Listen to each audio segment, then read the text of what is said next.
Welcome to the jungle guys. So finally ये movie theatre में आ चुकी है और ये वीडियो इस मूवी का एक्सप्लेनेशन वीडियो होने वाला है। तो गाइस अगर आप सबने ये मूवी नहीं देखा तो थोड़ा सतर्क हो जाओ क्योंकि आगे स्पॉइलर होने वाला है। ठीक है, तो चलो फिर वीडियो को स्टार्ट करते हैं। तो दोस्तों इस फिल्म की कहानी शुरू होती है एक बड़े बिजनेसमैन से जो बहुत ही ज्यादा टेंशन में होता है और उसे खबर मिलती है कि बहुत ही जल्दी सरकार बदलने वाली है और अगर ऐसा हुआ तो उसकी कंपनी में सालों से चल रहा टैक्स का घोटाला सबके सामने आ जाए। तो इससे बचने के लिए उसे अपने कंपनी में किसी भी तरह का भारी नुकसान दिखाना था, इसलिए वो अपनी बेटी जेनिना को पूरी टीम के साथ में मीटिंग में बुलाता है और वो सबके सामने यह प्रॉब्लम रखता है कि कोई ऐसा आइडिया बताओ जिससे कंपनी को करोड़ों का घाटा दिखाया जा सके। अब वहाँ बैठे लोग एक से बढ़कर एक अजीब आइडिया देने लगते हैं। तो जेनी कहती है कि पेट्रोल पंप को 10 मंजिला ऊपर खोल देते हैं, वहाँ कोई कस्टमर आएगा ही नहीं तो कंपनी को लॉस में दिखाया जा सकता है। लेकिन उसके पापा को यह आइडिया बिल्कुल पसंद नहीं आता, तो उसका सेक्रेटरी दुबे एक अलग ही प्लान देता है। वो कहता है कि अगर तुम बहुत बड़े बजट की एक फ्लॉप फिल्म बना दो तो सबको लगेगा कि कंपनी का पैसा उसी फिल्म में डूब गया। बिजनेसमैन को यह आइडिया पसंद आ जाता है क्योंकि यह समझना वैसे भी आसान बात नहीं होती। वो दुबे से कहता है जल्दी से कोई डायरेक्टर को ढूंढो। फिर दुबे की तलाश वहां जाकर खत्म होती है जहां दो परेशान डायरेक्टर जिनका नाम था देव और दास दोनों पहले से ही अपनी जिंदगी और काम में बुरी तरह फंसे हुए थे। दुबे उन्हें सीधे अपने मालिक के पास ले आता है। मीटिंग में जैनी उन्हें फिल्म का बजट बताती है, पूरे 2000 करोड़। इतना बड़ा अमाउंट सुनकर देव और दास के होश उड़ जाते हैं। दोनों को समझ आता है कि जिंदगी में ऐसा मौका और दोबारा नहीं मिलेगा, इसलिए वह तुरंत फिल्म बनाने के लिए तैयार हो जाते हैं। अब सबसे बड़ा सवाल यह था कि फिल्म का हीरो कौन होगा। दास एक्टर का नाम बताता है। वो बताता है कि राजीव नाम का एक एक्टर कभी बहुत बड़ा सुपरस्टार हुआ करता था, लेकिन अब उसका करियर पूरी तरह डाउन हो चुका है। टीम राजीव से मिलने जाती है। अब उससे फीस पूछी जाती है तो वह झिझकते हुए कहता है कि मैं सिर्फ 50। असल में राजीव 500 बोलने वाला था, लेकिन जेनी समझती है कि वो 50 करोड़ मांग रहा है। बिना ज्यादा सोचे समझे वो उसकी फीस अप्रूव कर देती है। यह देखकर राजीव और उसका मैनेजर दोनों शॉक हो जाते हैं।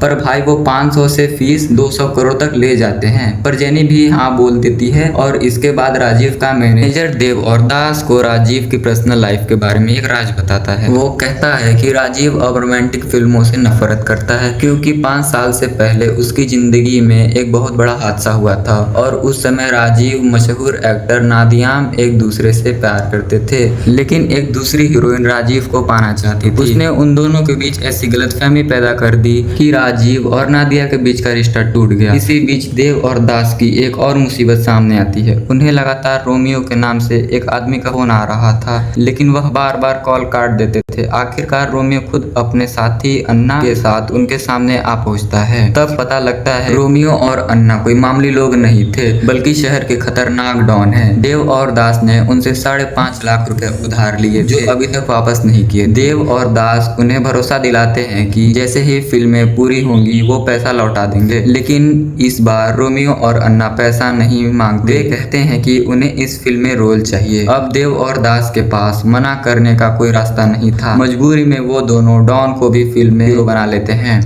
दूसरी तरफ राजीव अपने पापा को याद करके इमोशनल हो जाता है। उसके पापा भारतीय सेना के ऑफिसर थे जो 15 साल पहले एक खतरनाक मिशन पर गए हुए थे। राजीव आज भी उसी उम्मीद में बैठा है कि किसी दिन उसके पापा जरूर लौटेंगे। कुछ समय बाद फिल्म की पूरी कास्ट एक जगह इकट्ठा होती है। राजीव वहाँ पहले से ही मीडिया बुला लेता है और सबके सामने ऐसा बिहेव करता है जैसे वो अभी भी बहुत बड़ा सुपरस्टार हो। तभी रोमियो और अन्ना भी वहाँ पहुँच जाते हैं।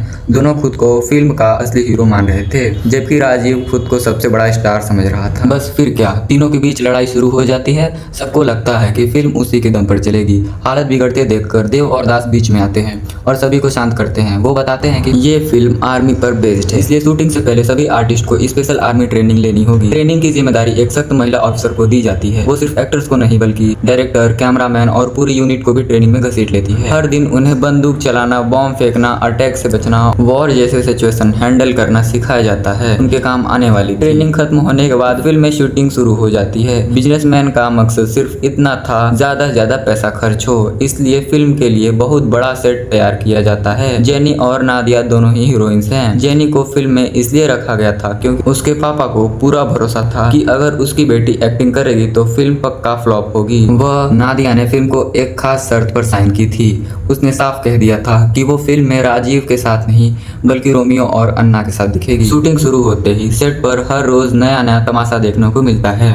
राजीव और रोमियो और अन्ना हर वक्त इसी बात पर लड़ते रहते हैं कि असली हीरो कौन है और सबसे ज्यादा स्क्रीन टाइम किसे मिलेगा। इसी बीच क्लाइमेक्स का एक सीन शूट होना था जिसमें राजीव के कैरेक्टर की कीमत दिखाई जानी थी। देव और दास नादिया को समझाते हैं कि जैसे ही राजीव का कैरेक्टर मारेगा उसे तुरंत अन्ना को गले लगाना है। शूटिंग शुरू होती है। स्क्रिप्ट के हिसाब से उस पर गोलियां चलाई जाती हैं, लेकिन राजीव मरने की जगह बार बार उठकर फिर ओवर एक्टिंग शुरू करने लगता है। अन्ना का गुस्सा भी चढ़ जाता है, वो भी सीन में फायरिंग शुरू कर देता है, लेकिन राजीव फिर भी मरने का नाम नहीं लेता। देखते ही देखते पूरा सीन खराब हो जाता है। सेट पर बहस शुरू हो जाती है, पर सब एक दूसरे को ब्लेम करने लगते हैं। असल में यह क्लाइमेक्स का आखिरी सीन था, इसलिए सीन पूरा होते ही सेट को ब्लास्ट से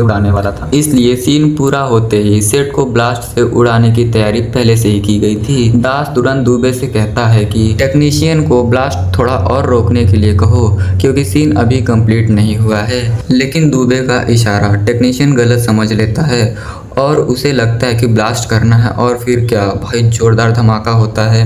करोड़ों का सेट पल भर में एकदम मलबे में बदल जाता है।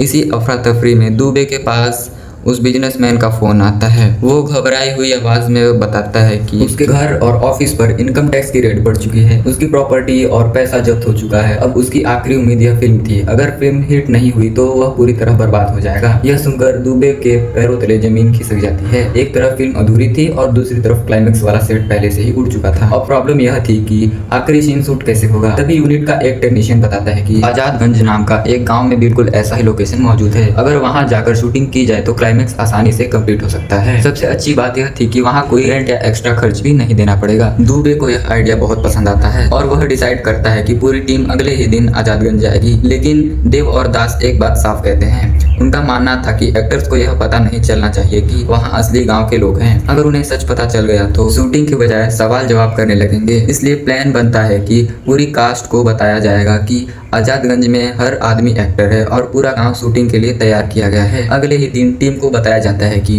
क्लाइमेक्स की शूटिंग रियल लोकेशन पर होगी और पूरी फिल्म सिर्फ एक दिन में फिनिश करनी पड़ेगी। एक्टर्स हैरान रह जाते हैं कि इतना बड़ा क्लाइमेक्स एक ही दिन में कैसे शूट हो सकता है। देव और दास बताते हैं कि गाँव में अलग अलग जगह कैमरा लगाए जाएंगे ताकि हर एंगल रिकॉर्ड हो सके और शूटिंग जल्दी ही कंप्लीट हो जाए। सब लोग तैयार हो जाते हैं, लेकिन जब दुबे और देव और दास हेलीकॉप्टर से निकलने लगते हैं तभी उनका एक आदमी उन्हें वार्निंग देता है कि आजादगंज पर कभी कभी आतंकवादी भी आते हैं, पर वो तीनों इस बात को सीरियसली नहीं लेते हैं। आतंकी रोज थोड़ी ना आ जाएंगे।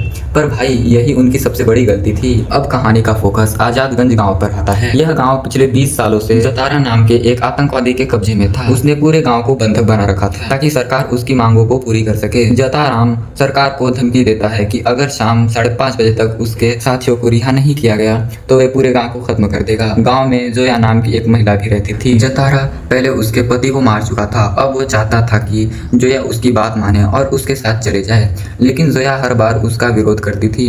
उसके साथ उसकी बेटी उर्फी भी थी। गांव के लोग सिर्फ एक उम्मीद पर ही जिंदा थे कि किसी दिन इंडियन आर्मी आएगी और उन्हें इस नर्क से बाहर निकालेगी। कुछ ही देर बाद फिल्म की टीम वहां पहुंच जाती है। सभी आर्मी की यूनिफॉर्म में होते हैं क्योंकि वह क्लाइमेक्स शूट करने आए थे। गांव वाले जैसे ही उन्हें देखते हैं उनकी आंखों में उम्मीद लौट आती है। उन्हें लगता है कि आखिरकार इंडियन आर्मी उन्हें बचाने आ ही गई। दूसरी तरफ जतारा को खबर मिलती है कि गांव में आर्मी ऑफिसर पहुंच चुके हैं। वो तुरंत अपने आदमियों को ऑर्डर देता है कि सभी को खत्म कर दो। गाँव वाले खुशी और गुस्से में उन एक्टर्स के पास पहुंचते हैं। उनसे शिकायत करने लगते हैं कि आर्मी इतने सालों बाद उनकी मदद करने क्यों आई। लेकिन देव और दास और बाकी एक्टर्स को लगता है कि यह फिल्म का एक हिस्सा है। उन्हें लगता है कि गाँव वाले भी एक्टर्स हैं, पर सभी अपनी अपनी एक्टिंग कर रहे हैं। चारों तरफ कैमरास लगे हुए हैं, इसलिए सभी लोग अपने अपने किरदार में घुस जाते हैं और आर्मी ऑफिसर की तरफ डायलॉग बोलने लगते हैं। गांव वाले उन्हें बताते हैं कि जतारा रोज उन पर जुल्म करता है। कुछ देर पहले ही उसने एक लड़के को सिर्फ इसलिए पीटा था क्योंकि उसने एक कुएं से पानी पी लिया था जहाँ से पानी पीने की इजाजत नहीं थी। इधर देव और दास को लगता है कि क्लाइमेक्स लगभग पूरा हो चुका है, अब बस एक विलेन चाहिए जिससे हीरो लड़कर फिल्म खत्म कर देगा। ठीक तभी जतारा के आदमी वहाँ पहुँच जाते हैं। देव उसे देखकर खुश हो जाता है क्योंकि उसे लगता है कि क्लाइमेक्स के लिए विलेन का बंदोबस्त हो गया है। वो राजीव, रोमियो और अन्ना से कहता है कि तुम्हारे सामने फिल्म का विलेन आ गया है। तो वो तीनों बिना डर के जतारा और उसके आदमियों पर टूट पड़ते हैं। उन्हें लगता है कि यह सब एक्शन सीन है, पर वो लोग आतंकवादियों का जमकर पिटाई कर देते हैं। जतारा के आदमी इस अचानक हमले के लिए तैयार नहीं थे। वे घायल होकर वहाँ से भाग जाते हैं। आतंकवादियों को भागता देखकर पूरे गाँव में खुशी की लहर दौड़ जाती है। गाँव वाले सालों बाद पहली बार जश्न मनाने लगते हैं। उन्हें लगता है कि इंडियन आर्मी ने आखिरकार उन्हें बचा ही लिया। लेकिन भाई यह खुशी ज्यादा देर तक टिकने वाली नहीं थी। जैसे ही जतारा को अपने आदमियों की हार की खबर मिलती है, वे खुद भारी हथियारों से अपनी पूरी फौज के साथ गांव पहुंच जाता है। राजीव अब भी यही समझ रहा था कि यह सब शूटिंग का ही एक हिस्सा है, इसलिए वो जतारा के सामने भी हीरो स्टाइल में लंबे लंबे डायलॉग मारने लगता है। लेकिन भाई जतारा कोई एक्टर नहीं बल्कि असली आतंकवादी था। वो बिना वार्निंग दिए रोमियो के हाथ पर गोली चला देता है। गोली रोमियो को छूकर निकल जाती है, लेकिन उसके शरीर से असली खून बहने लगता है। और भाई यही पहली बार सबके होश उड़ जाते हैं। उन्हें समझ आ जाता है कि यह शूटिंग नहीं है। जतारा के हाथ में नकली गन नहीं बल्कि असली गन है, और सामने खड़े लोग एक्टर्स नहीं बल्कि असली आतंकवादी हैं। और यह देखकर पूरी टीम डर जाती है। वो बाकी लोगों को भी सावधान करने लगते हैं। लेकिन राजीव अभी भी पूरी तरह सच समझ नहीं पाया था। वह अपने डायलॉग बोलता रहता है, पर जब उसे सच पता चलता है तो उसका कॉन्फिडेंस भी एक ही झटके में टूट जाता है। जो आदमी अभी खुद को हीरो समझ रहा था, वो अब डर से कांपने लगता है। अपनी जान बचाने के लिए राजीव जतारा के सामने हाथ जोड़कर समझाने लगता है कि वो लोग यहाँ फिल्म की शूटिंग करने आए थे। उन्हें लगा कि जतारा और उसके आदमी शूटिंग का हिस्सा हैं, इसलिए उन्हें जो कुछ भी किया वो एक्टिंग समझकर किया। जतारा को यकीन दिलाने के लिए राजीव वही गाना गाने, नाचने और फिल्म की हरकतें करने लगता है। उसकी हालत देखकर जतारा को समझ आ जाता है कि यह लोग सचमुच फिल्म इंडस्ट्री से जुड़े हुए हैं, लेकिन इसके बावजूद वो उन्हें मारने की कोशिश करता है। तभी जोया बीच में आ जाती है। वो जतारा से विनती करती है कि इन बेगुनाह लोगों को छोड़ दो। बदले में वो जतारा के साथ चलने के लिए तैयार हो जाती है। जोया की बात सुनकर जतारा बाकी लोगों को छोड़ देता है। राजीव और उसकी टीम वहाँ से निकलने लगती है, लेकिन अन्ना, रोमियो और देव का दिल नहीं मानता। उनका कहना था कि वो गाँव वालों को इस हालत में छोड़कर नहीं जा सकते। राजीव उन्हें समझाता है कि अगर वह रुके तो सभी मारे जाएंगे, लेकिन अन्ना, रोमियो, देव और उनके सभी कुछ साथी गाँव में रुकने का फैसला करते हैं। तभी जोया राजीव के पास आती है और उससे एक आखिरी गुजारिश करती है। वे कहती है कि वो शायद अपनी किस्मत से समझौता कर लेगी, लेकिन उसकी छोटी बेटी उर्फी को यहाँ से निकालना बहुत जरूरी है। राजीव उसकी बात मान जाता है और उर्फी को अपने साथ ले जाने लगता है। माँ से अलग होकर उर्फी फूट फूट कर रोने लगती है। तभी पता चलता है कि कई साल पहले जब जतारा ने उसके पापा की हत्या की थी, तो उस सदमे की वजह से उर्फी की आवाज़ चली गई थी। लेकिन आज जब वो अपनी माँ से अलग हो रही थी तो उसका दर्द इतना बढ़ जाता है कि उसकी आवाज़ आसपास आ जाती है। वो जोर जोर से अपनी माँ को पुकारती है। उधर गाँव में अन्ना, रोमियो, देव और उनके साथी आतंकवादियों का मुकाबला करने लगते हैं। वो गाँव वालों को बचाने की पूरी कोशिश करते हैं, लेकिन आखिरकार जतारा के आदमी उन्हें पकड़ लेते हैं। उधर राजीव को अपनी गलती का एहसास होता है। उसे समझ आता है कि सिर्फ अपनी जान बचाकर भाग जाना सही नहीं है। जिन लोगों ने उन्हें आर्मी समझकर उम्मीद लगाई थी, उन्हें मरने के लिए छोड़ देना इंसानियत नहीं है। यही सोचकर राजीव वापस गांव लौटता है और अपने साथियों के साथ मिलकर आतंकवादियों पर हमला बोल देता है। इसके बाद दोनों तरफ से जबरदस्त लड़ाई शुरू हो जाती है, लेकिन प्रॉब्लम यह थी कि राजीव और उसकी टीम के पास असली हथियार नहीं थे। तभी गाँव के दो लोग जो मजबूरी में जतारा के लिए काम करते थे, वे उन्हें जतारा के खुफिया अड्डे के बारे में उन्हें बता देते हैं। वहाँ बहुत सारे हथियार छिपा कर रखे गए थे। टीम तुरंत वहाँ पहुँचती है, पर अंदर सच में ढेर सारे खतरनाक हथियार रखे होते हैं। तब सभी लोग एक एक हथियार उठा लेते हैं। इसी दौरान उन्हें गोदाम के नीचे से किसी की आवाज़ सुनाई देती है। वो दरवाज़ा खोलते हैं तो अंदर भारत के 3 सैनिक कैद मिलते हैं। बताते हैं कि जतारा ने उन्हें पिछले 15 सालों से बंद करके रखा है। पर उन्हीं सोल्जर्स में से एक राजीव के पापा भी होते हैं। अपने पापा को जिंदा देखकर राजीव की खुशी का ठिकाना नहीं रहता, लेकिन अगले ही पल उसे गहरा शौक लगता है, क्योंकि उसके पापा की जीभ काट दी गई थी। इसी वजह से वह ठीक से बोल नहीं पा रहे थे। राजीव के पापा तुरंत ही वॉकी टॉकी की मदद से इंडियन आर्मी से कांटेक्ट करते हैं। वो सिग्नल देते हैं कि गांव वालों को 20 मिनट के अंदर ही सीमा तक पहुंचाया जाए। जैसे ही सारे लोग सुरक्षित निकल जाएंगे, ऊपर से एयर स्ट्राइक कर दी जाए ताकि जतारा और उसके सारे आतंकवादी साथी एक साथ खत्म हो जाएं। तभी तुरंत बॉर्डर खोलने की तैयारी शुरू हो जाती है। राजीव अपने पापा, साथियों और गांव वालों को लेकर बॉर्डर की तरफ निकलता है।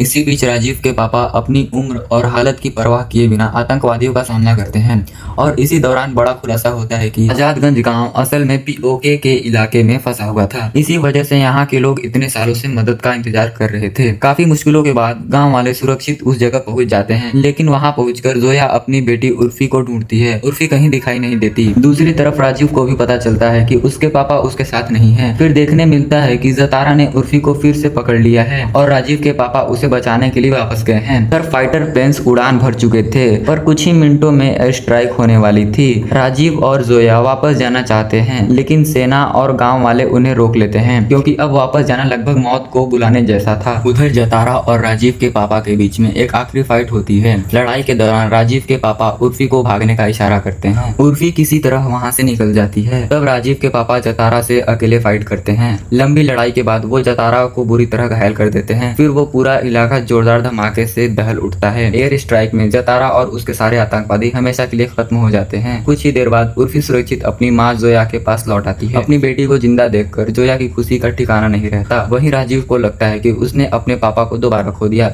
लेकिन तभी पीछे से उसके पापा सुरक्षित बाहर दिखाई देते हैं। उन्हें देखकर राजीव भी उनको गले लगा लेता है। जिस पापा को 15 साल से इंतजार कर रहा था, आखिरकार वह अब उसके सामने जिंदा खड़ा थे। इसके साथ ही आजादगंज गांव भी अब 20 साल बाद जतारा के आतंक से आजाद हो जाता है। आखिर में दिखाया जाता है कि जिस फिल्म की शूटिंग के लिए यह लोग वहां से गए हुए थे, फिल्म भी पूरी हो चुकी थी। जब फिल्म रिलीज होती है तो वह फिल्म जबरदस्त हिट बन जाती है और फिल्म बॉक्स ऑफिस में इतना कमाई करती है कि भाई वो बिजनेसमैन की सारी फाइनेंशियल प्रॉब्लम्स खत्म हो गई थी।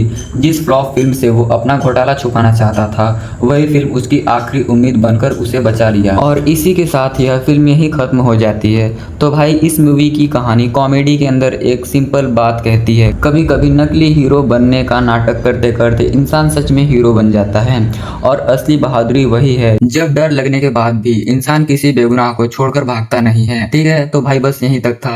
वेलकम टू दी जंगल की पूरी कहानी यही खत्म होती है। तो गाइस, अगर आप सबको ये वीडियो अच्छी लगी तो वीडियो को लाइक, शेयर एंड सब्सक्राइब जरूर करें।